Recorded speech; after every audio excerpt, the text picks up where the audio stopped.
فیصلہ کرنا. اور موت کا جو خوف ہے وہ کس کیٹیگری میں آئے گا؟ موت کا تو خوف اللہ نے رکھا ہوا ہے نا جی. موت سے تو مطلب مومن بھی نفرت کر رہا ہوتا ہے، الا یہ کہ اس کو موت کے وقت جب جنت دکھا دی جائے. بخاری میں حدیث ہے کہ میرا بندہ جو ہے وہ یعنی میرا قرب کسی بھی چیز سے اتنا حاصل نہیں کر سکتا جتنا فرائض کے ذریعے، اور نوافل کے ذریعے وہ میرا اتنا قرب حاصل کرتا ہے کہ میں اس کے ہاتھ بن جاتا ہوں جسے وہ پکڑتا ہے. یعنی یہ نہیں کہ اللہ تعالیٰ وہ ہاتھ میں گھس جاتا ہے، نعوذ باللہ. میرا اس میں کلپ بھی ہے، ہاتھ بن جاتا ہوں، پاؤں بن جاتا ہوں کی تشریح. یعنی اس کے ہاتھ پھر میرے ہی رضا کے لیے اٹھتے ہیں. میں پاؤں بن جاتا ہوں جس سے وہ چلتا ہے، میں آنکھیں بن جاتا ہوں جس سے وہ دیکھتا ہے، میں کان بن جاتا ہوں جس سے وہ سنتا ہے. اس کے بعد وہ جو مجھ سے مانگتا ہے میں اس کو عطا فرماتا ہوں. اگر کسی دشمن کے اگینسٹ میری مدد مانگتا ہے میں اسے عطا کرتا ہوں. اور مجھے کسی بھی اللہ ہونے کے باوجود کہ حالانکہ اللہ تعالیٰ تو ہر چیز پہ قادر ہے، مجھے کسی چیز پہ تردد نہیں ہوتا سوائے جب میں کسی مومن کی روح قبض کرتا ہوں کہ میرا بندہ جو ہے وہ موت کو ناپسند کر رہا ہوتا ہے، جبکہ میں اس کے لیے پسند کرتا ہوں کہ اسے موت دے کے اپنے پاس لے آؤں. یا ایتھا النفس المطمئنہ ارجعی الی ربک راضیۃ مرضیہ فادخلی فی عبادی وادخلی جنتی. ظاہر زندگی تو ہر بندے کو عزیز ہے، یہ ہماری انسٹنکٹ میں ہے. موت سے ہر بندے کو ڈر لگتا ہے. موت سے اس لیے ڈر کہ انسان زندہ رہنا چاہتا ہے، اور ظاہر زندہ رہے گا تو نیک اعمال کرے گا اور آخرت کا ذخیرہ بنائے گا.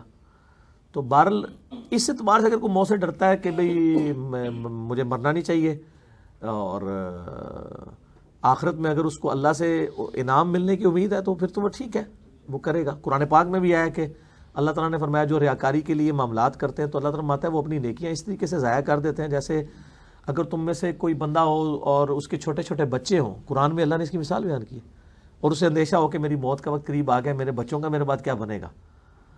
تو اس طریقے سے جو فکر لاگ ہوتی ہے اسی حوالے سے نیکیوں کی بھی حفاظت کرنی چاہیے، ریاکاری میں نیکیوں کو ضائع نہیں کرنا چاہیے.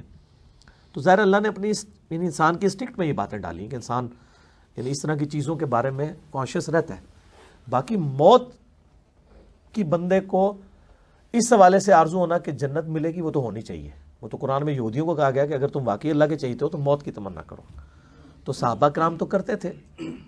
اس حوالے سے تو جائز ہے کہ صحیح بخاری میں عمر فاروق رضی اللہ عنہ کہتے تھے اے اللہ مجھے یہ جو ہے وہ شہادت کی موت دینا اور مدینہ شریف میں موت دینا، کیونکہ مدینہ شریف والوں کی شفاعت ہوگی نا، صحیح مسلم میں حدیث ہے.